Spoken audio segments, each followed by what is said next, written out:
Before you begin, remove the base enclosure, battery, M.2 solid-state drive, wireless module, hard disk drive assembly, DC-in module, thermal module, motherboard, and display panel assembly. Removal.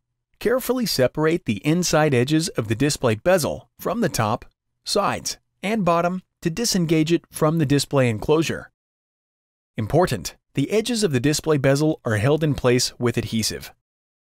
Take care when removing them from the display enclosure. It may be necessary to use a non-metallic, flat-bladed tool to aid in the removal. Lift the display bezel off of the display enclosure and remove.